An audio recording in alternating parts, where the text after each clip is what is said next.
जय श्री महाकाल दोस्तों, मैं एस्ट्रोलॉजर मीनाक्षी अपने चैनल पर आप लोगों का स्वागत करती हूँ, अभिनंदन करती हूँ। कैसे हैं आप लोग? आई होप आप सब स्वस्थ हैं, व्यस्त हैं और मस्त हैं। आज महाशिवरात्रि आने वाली है, तो महाशिवरात्रि से रिलेटेड ही हम कुछ बात करेंगे। व्रत किस तरह से करना है, किस तरह से पूजा पाठ करनी है और शिवरात्रि पे किस तरह से हमें भोले बाबा को मनाना है कि वो आपकी हर इच्छा को पूरा कर दें, उसके बारे में मैं आज आपको पूरी जानकारी दूंगी। क्योंकि छोटी छोटी मिस्टेक्स हम कर देते हैं और फिर कहते हैं कि हमने इतना सब कुछ किया लेकिन फिर भी हमारा कोई काम नहीं बना। तो भोले बाबा तो ऐसे हैं कि आप उन्हें थोड़ा सा जल भी चढ़ाते हैं तो बस वो उससे भी प्रसन्न हो जाते हैं। अगर आप बहुत दुखी हैं, बहुत परेशान हैं, तो उनको सिर्फ एक थोड़ा सा लोटे में जल लीजिए और चढ़ा दीजिए, बस उससे ही प्रसन्न हो जाएंगे। आपको कुछ भी और करने की ज़रूरत नहीं है। लेकिन हाँ, अगर आप और कुछ करना चाहते हैं, उनका व्रत करना चाहते हैं, तो किस तरह से आपको व्रत करना है और व्रत में क्या करना है और क्या नहीं करना है, ये मैं आपको डिटेल में बता देती हूँ। तो आगे बढ़ने से पहले मेरे इस चैनल को आप लोग लाइक, शेयर और सब्सक्राइब कर लीजिए ताकि मेरी नोटिफिकेशंस आपको मिलते रहें और औरों तक इसको पहुँचाइए ताकि और लोगों को भी इसकी जानकारी मिलती रहे। अगर वो कुछ गलत कर रहे हैं तो वो भी अपनी मिस्टेक्स को सही कर लें। तो चलिए फिर मैं शुरू करती हूँ। आज महाशिवरात्रि का पर्व जो कि 1 मार्च को है, 3:15 बजे इसका योग शुरू हो रहा है। सुबह 3:15 बजे से लेकर के पूरा दिन महाशिवरात्रि का योग रहेगा और दूसरे दिन यानी कि 2 मार्च को 10 बजे तक महाशिवरात्रि का ये योग पूरा दिन बन रहा है। दूसरे दिन 10 बजे तक भी है। इसमें तो हम वैसे तो रात का जागरण, बहुत ही रात्रि पूजा को बहुत इम्पोर्टेंस दी जाती है। भोले बाबा की पूजा हमें रात में करनी चाहिए, रात में जागरण करना चाहिए। फाल्गुन माह के शुक्ल पक्ष की चतुर्दशी में महाशिवरात्रि का ये पर्व जो है वो मनाया जाता है। इसको काल रात्रि के रूप में भी हम जानते हैं, कहा जाता है। और इनको सफ़ेद तिल कभी भी नहीं चढ़ाने चाहिए। ये छोटी छोटी जानकारियाँ हैं। और अगर आप व्रत रखना चाहते हैं तो ये वीडियो मैंने व्रत के लिए स्पेशल बनाया है। अगर आप व्रत रख रहे हैं तो सबसे पहले आपको उसका संकल्प लेना है। बिना संकल्प का व्रत स्वीकार नहीं होता है। आप चाहे जितना भी कठोर व्रत कर लीजिए, तो संकल्प ही सबसे ज़्यादा इम्पॉर्टेंट होता है। यूनिवर्स को जो भी आप देते हैं, यूनिवर्स आपको वही वापस करता है। तो आप संकल्प लेकर शिव जी की पूजा आराधना करिए। कहीं मंदिर में जाके भी आप संकल्प ले सकते हैं या फिर घर पे ही जो आपका मंदिर है वहाँ पर भी आप खड़े होकर संकल्प ले सकते हैं।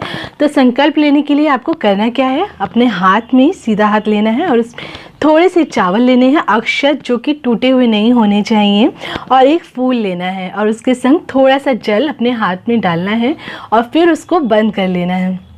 उसके बाद आपको भोले बाबा से प्रार्थना करनी है कि मैं आपका व्रत, महाशिवरात्रि का ये व्रत रख रहा हूँ या रख रही हूँ और मेरी ये इच्छा है, ये प्रार्थना है, मैं चाहती हूँ कि मेरी ये मनोकामना पूरी हो जाए और आप मेरी इच्छा को पूरा कर दें। जो भी आपकी इच्छा है वो आप उनके सामने रख दीजिए, उन्हें बता दीजिए और उसके बाद जो आपने व्रत संकल्प लिया है उसको फ्लोर पे यानी कि धरती पे छोड़ दीजिए, जहाँ पर किसी के पैर ना पड़े, या फिर साइड में कहीं रख दीजिए। और उसके बाद उसको उठाकर आप मंदिर के पास कहीं रख दीजिए और बाद में इकट्ठे उसको विसर्जित कर दीजिएगा। जब आपका व्रत खत्म होगा तब तक कि उसको वहीं रहने दीजिए। अगर आपका घर छोटा है और आप ज़मीन पर नहीं रख सकते हैं तो मंदिर में ही रख दीजिए उसको शिव जी के पास, और उसके बाद अपना व्रत स्टार्ट करिए। महाशिवरात्रि के व्रत वाले दिन आपको गेहूं, चावल, दाल इसका ये आपको नहीं खाना होता है। एक टाइम भी नहीं खाना होता है। कुछ लोग व्रत करते हैं और एक समय का अनाज खा लेते हैं, तो अनाज नहीं खाना होता है। हाँ, अगर आप बुज़ुर्ग हैं और आप बिल्कुल ही नहीं कर पा रहे हैं तो आप पूजा ही कर लीजिए, व्रत की ज़रूरत ही नहीं है। लेकिन फिर भी अगर आप चाहते हैं तो आप उसको करिए। या नवरात्रि में जो आप खाते हैं कुट्टू के आटे की पूड़ी, ये सब खा लीजिए। अदरवाइज़ आपको अनाज का बिल्कुल भी सेवन नहीं करना है, गेहूं और अन्न का सेवन आपको नहीं करना है, ग्रहण ही नहीं करना है। प्रसाद में आप फल खा सकते हैं, फल खाइए पूरा दिन, जो भी आप, या फिर कोशिश करिए कि कम से कम ही खाइए तो अच्छा है। जूस पी लीजिए, वो सब आप कर सकते हैं। और शिव जी को आपको पूजा के समय क्या क्या चढ़ाना है, आपको बेलपत्र चढ़ाना है, आग, धतूरा, फूल, चावल आदि से आपको शिव जी का श्रृंगार करना चाहिए। और क्या नहीं करना है, आपको उनको हल्दी नहीं चढ़ानी चाहिए, सिंदूर नहीं चढ़ाना चाहिए, और साथ में आप उनको ये सब चीज़ें मत चढ़ाइए।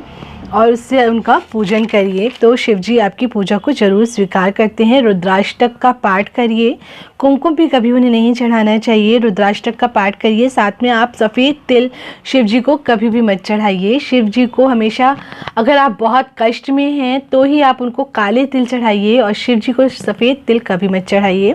नारियल का जल भी शिव जी को मत चढ़ाइए।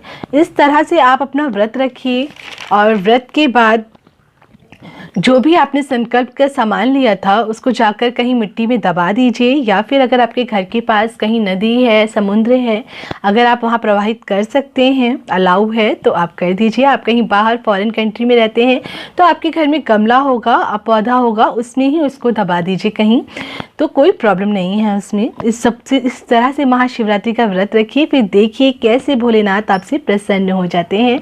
फिर नेक्स्ट वीडियो में आपको फिर से मिलती हूँ मैं, और आगे की किस तरह से शिव जी की पूजा करनी है इसके लिए भी मैंने एक वीडियो बनाया है, उसको भी ज़रूर आप देखिएगा।